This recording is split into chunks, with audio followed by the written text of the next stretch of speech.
들깨 재배에서 알아두면 좋은 것들. 안녕하세요. 삶의 텃밭 강산재입니다. 오늘은 여름 작물의 대표라 해도 손색이 없는 들깨 얘기를 해보려 합니다. 들깨는 어떻게 이용하느냐에 따라 유지작물이기도 하고 채소가 되기도 합니다. 물론 품종도 다를 수 있겠습니다. 들깨는 이용하는 양태에 따라 기름을 목적으로 하는 종실용과 잎들깨를 주로 취하는 잎들깨, 그리고 이 두 가지를 겸용하는 엽실용 들깨가 그것입니다. 오늘의 얘기는 들깨 특성과 환경, 그리고 재배관리 기술의 순서로 들깨 재배에 대한 전반적인 것을 중요한 내용만 간추려보는 것으로 진행하겠습니다. 첫째, 들깨의 특성과 환경입니다. 1. 들깨는 꿀풀과에 속합니다. 꿀풀과엔 바질, 로즈마리, 라벤더, 민트 등이 있습니다. 금세 알겠죠? 허브입니다. 이들과 마찬가지로 들깨는 독특한 향내가 있습니다. 이것을 이용하여 채소밭 가장자리에 심어 해충의 적분을 막기도 합니다. 물론 우리나라는 세계에서도 드물게 잎을 식용하고 있고요. 2. 단백질은 물론 들깨는 다양한 미네랄과 비타민이 들어있고 특히 오메가3 지방산으로 고혈압과 콜레스테롤 같은 성인병은 물론 학습 능력에 효과가 있음이 밝혀진 이후로 더 많은 사랑을 받고 있기도 합니다. 3. 들깨는 단일성 작물의 대표라 불릴 정도로 일장에 대한 반응이 민감합니다. 개화 한개 일장은 15시간 정도로 보고 있습니다.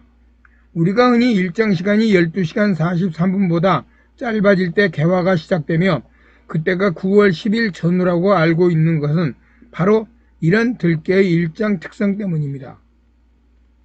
때문에 들깨는 일찍 심으나 늦게 심으나 개화일은 거의 비슷한 특징을 보인다고 하게 됩니다. 4. 들깨 생육일수는 품종에 따라 4개월에서 5개월 정도라 하나 우리네가 심는 건 대부분 110일에서 120일 내외가 됩니다. 종실용의 경우라면 6월 15일 모종 붓고 25일 후인 7월 10일 정식하면 10월 10일 정도면 수확이 가능합니다. 잎들깨는 늦서리 피해가 적은 4월 하순부터 5월 초순에 파종하고 9월 하순에 개화시키는 작형을 취하는 것이 잎들깨 수확 시간이 크게 늘어나기 때문에 더 좋습니다. 5. 들깨 발화조고는 15도에서 20도 정도이고 생육조고는 20도에서 30도 정도라 보지만 20도에서 25도 정도가 더 좋은 것 같습니다. 들깨와 같은 여름 작물인 옥수수보다 생육 온도가 낮은 편입니다. 따라서 들깨는 온도보다는 광량에 더 예민한 작물입니다. 한여름 땡볕 아래서도 들깨의 생장이 가능한 것은 이 때문이며 종실용 들깨는 가로등이나 조명등 아래 심으면 꽃이 잘 피지 않는 낭패를 볼 수 있는 까닭이기도 합니다. 6. 다른 작물에 비해 수분 요구도가 낮은 편입니다. 때문에 내건성이 강해 가뭄에 잘 견디는 편입니다. 오히려 수분이 많은 곳에서는 웃자람이 생기고 결실불량이 생겨 재배가 어려울 수도 있겠습니다. 7. 척박지나 개간지 등 불량 환경에서도 잘 버티는 관계로 밭둑이나 경사지 등에서도 재배가 가능한 정도입니다. 지나치게 거름지거나 수분 함량이 많은 곳은 오히려 피하는 것이 좋을 정도지고요. 8. 들깨는 땅을 특별히 가리지는 않지만 pH는 6.0에서 7.0 정도로 약산성이나 중성인 사질 양토가 재배에 적당합니다. 정식전 석회고토 12로 토양 개량을 해주면 더 좋겠습니다. 9. 들깨줄기는 사각에 가까운 다각형이고 잎은 하트형의 흰색의 작은 꽃이 열흘 정도 이어져 피게 됩니다. 원줄기와 가지끝 그리고 잎이 나온 위쪽을 말하는 여백에서 화수가 생겨 꽃송이들이 달리게 됩니다. 화수란 한 개의 꽃대에 이상 모양으로 작은 꽃들이 무리지어 피는 꽃을 말합니다. 여담으로 순수 우리말 화수분이란 말 기억하실 겁니다. 소설가 전영택의 1925년 단편소설 화수분의 제목이기도 하고요. 화수분이라도 가졌남? 어찌 재물이 줄지를 않는다냐? 이처럼 쓰이죠. 이때 화수분은 재물이 없어지지 않고 계속 새끼를 치면서 나오는 전설의 보물단지를 말합니다. 우리 범인들 모두에게 화수분이 하나씩 생겼으면 좋겠습니다. 다시 돌아가서 들깨의 원줄기에서 나온 화수의 길이는 15cm 정도로 약 40개의 꽃들이 맺히고 각 꽃들이 진 자리에 4개의 들깨가 들어있게 되죠. 그러나 분지에서 나온 화수는 5cm 정도로 20개 정도의 꽃이 피는 조금 작은 경향을 보이고 있습니다. 둘째, 재배 관리 기술입니다. 1. 밭 만들기는 크게 따지지 말고 적당히 하시면 됩니다. 밭 만들기 2, 3주 전 한 평당 석회고토 500g 정도 먼저 넣고 이후 퇴비 2분의 1포 정도 넣은 다음 복합비료 술술 뿌려주면 됩니다. 특별히 성분량 계산하지 않아도 텃밭에서는 무난하지 싶습니다. 들깨는 배수 불량 밭이 아니라면 일항이나 고랑을 만들지 않고 앞의 작물 수확한 상태 그대로 두고 심어도 무난합니다. 물론 밭의 상황에 따라 밑거름을 충분히 주지 못한 경우라면 추비에 신경 쓰면 됩니다. 추비는 밭의 상황에 따라 1, 2회 정도 주는데 마지막 추비는 개화되기 전쯤 마치는 것이 좋습니다. 2. 들깨 파종 시기는 품종과 지역에 따라 다르겠습니다. 중부지방이라면 잎들깨는 4월 하순부터 5월 초순 늦서리 날짜 관심 가지고 조금 일찍 파종하여 잎의 수확기간을 늘리는 것이 좋고, 종실용 들깨라면 6월 중순 모종 붓고 7월 초순쯤 옮겨 심기 하는 것이면 좋지 싶습니다. 3. 모종 붓기는 조금 드물게 하는 것이 좋지만 하다보면 이것이 쉽지 않습니다. 초보인 경우는 왠지 믿음이 가질 않아 자꾸 베개 뿌리는 경향이 생기게 됩니다.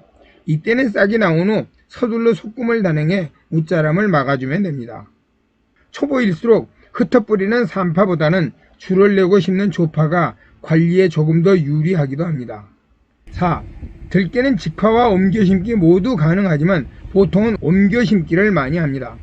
정식 간격은 재배 기술과 재배 지역에 따라 개인차가 큰 것 같습니다만 최소 60cm는 넘어야 좋고 가능하다면 80cm 정도가 적당하며 두 포기 정도 함께 심는 것이 좋아 보입니다. 이왕이면 같은 크기로 맞추어 심는 것이 좋겠지만 부득이 키 크기가 다르다면 위쪽 생장점을 맞춘 후 고를 파고 눕혀 심는 것도 좋은 방법이 되겠습니다. 모종의 키가 너무 큰 경우도 이와 같이 눕혀 심으면 좋습니다. 다만 파종이나 정식 시기가 늦은 경우라면 포기 간격을 조금 좁혀 심어 수확량 증가에 도움을 주는 것도 좋은 방법이 되겠습니다. 5. 모종 재배 기간은 3, 4주 정도면 적당합니다. 너무 오래 키우면 모종의 키가 커져 정식할 때 번거로운 것은 물론이고 정식 후 땅에 활착하는 힘도 약해지게 됩니다. 3, 4주 정도 모종을 키운 후 잎이 서너 개 지상에 나오도록 심으면 가장 좋다고 생각합니다. 앞에서 말씀드렸지만 들깨는 조금 늦게 심는 것이 유리하다고 저는 생각하고 있습니다. 일찍 파종하여 크게 키운 모종이나 일찍 봄밭에 정식한 것이 결코 좋은 경우 아닙니다. 들깨는 파종일이 아니라 일장이 어떻게 변하느냐에 따라 꽃이 피는 시기가 거의 비슷한 특성 때문에 그렇습니다. 6. 들깨 농사 어려움은 초기 잡초 뽑기와 중기 이후 비바람에 쓰러지는 경우입니다. 들깨 특성상 비닐 멀칭을 않는 경우가 많아 제초 문제는 시급합니다. 일단 초기에 한두 번 정도 제초와 북주기를 하면서 들깨 넘어지는 것을 막는 것이 중요합니다. 작은 텃밭이라면 지주대를 세우고 줄매기를 하는 것이 최선이기도 하고요. 7. 순지리기는 2회 정도 형편에 따라 하게 됩니다. 키를 낮춰 도복 방지는 물론 분지수가 늘어나 수확량이 크게 늘어날 수 있습니다.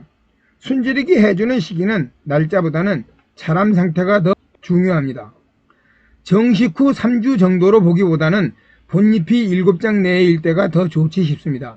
보통 2회 기준할 때 1차는 무릎 높이, 2차는 허리 높이 근처에 왔을 때 해주는 것이 좋습니다. 다만 마지막 순지리기는 개화일을 예상하여 그보다 앞선 8월 중순까지 해줘야 됩니다. 8. 들깨는 의외로 병충해 피해가 클 수도 있습니다. 특히 잎 전용인 경우는 함부로 살충 살균제를 뿌릴 수도 없기에 병이 나타나면 치료보다는 뽑아내야 하는 경우까지 생깁니다. 들깨에 오는 병 중에서도 특히 조심할 것은 녹병과 오갈병이지 싶습니다. 마늘 양파에서 보았던 녹병이 들깨에서도 자주 나타납니다. 오갈병은 잎이 자라지 못하고 오그라드는 귀찮은 병입니다. 본래로는 초기 싹을 자르는 거세비 나방과 전 기간에 걸쳐 새순을 자르거나 잎을 돌돌 말고 그 안에서 잎을 갉아먹는 들깨 잎말이 명나방, 그리고 진딧물이 피해가 적지 않으니 방제에 신경 좀 써야 합니다. 9. 수확 시기는 보통 10월 중하순 정도지 싶습니다. 익어가는 꼬투리 가장 위쪽이 절반 이상 갈변됐을 때 수확하는 것이 무난하다고 봅니다. 이때가 되면 완전 갈변했을 때보다 낙립으로 인한 손해가 적어 수확량이 가장 많다고 보기 때문입니다. 이상 들깨 재배에 대해 도움이 될 만한 것들을 간단하게나마 간추려 보았습니다. 여기까지 함께 동행해 주신 번님들 고맙고요. 구독과 좋아요 부탁드립니다. 감사합니다. 늘 강령하시고 행복한 시간 되십시오.